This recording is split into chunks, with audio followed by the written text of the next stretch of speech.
চাঁপাইনবাবগঞ্জের চৌঢালায় সেনাবাহিনীর ক্যাপ্টেন পরিচয় জোরপূর্বক জমি দখল এবং মিথ্যা মামলার ঘটনার প্রতিবাদে মানববন্ধন করেছেন এলাকাবাসী। মঙ্গলবার ৩ মার্চ জেলার গোমস্তাপুর উপজেলার চৌঢালা মাদ্রাসা মোড়ে এই মানববন্ধন অনুষ্ঠিত হয়।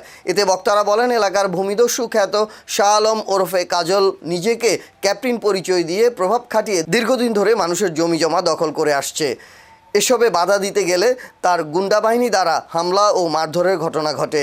এমনকি জমির প্রকৃত মালিকদের নামে মিথ্যা চাঁদাবাজির মামলা করেও হয়রানি করা হয়। অভিযোগ রয়েছে ইউনিয়নের মাদ্রাসা মোড় এলাকার শরীফুল ইসলামের 7 কাঠা, রোকনের 13.5 কাঠা, জ্যোৎস্না বেগমের 2 কাঠা, আব্দুর রাজ্জাকের 9 কাঠা ও বাগমারার তুহিনের 3.5 কাঠা জমি দখল করেছে শাহ আলম ওরফে কাজল।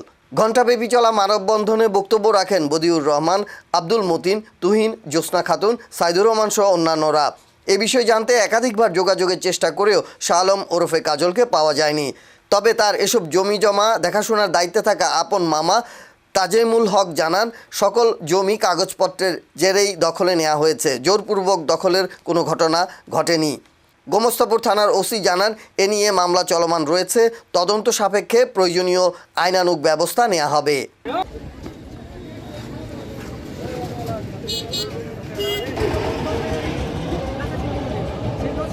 পুলিশ কেন ওকে স্যার বলে? জুয়েল হচ্ছে একটা চামচা। ওর কাজই হচ্ছে মানে মানুষের জমি দখল করা। কাজে করলে না, আবার গ্রহণযোগ্য করলো না, ওরাই আবার উল্টায় আমাকে চালান দিচ্ছে, ফের আর একটা মামলা ফের মনে পেছিয়ে দিছে করে। সে তার লোকজন আছে এখানে, তারাও মানে কি ওদের ভাষায় কথা বলে। 4-5 জন হাতে জমি দখল করে কাজল, হ্যাঁ কাজ।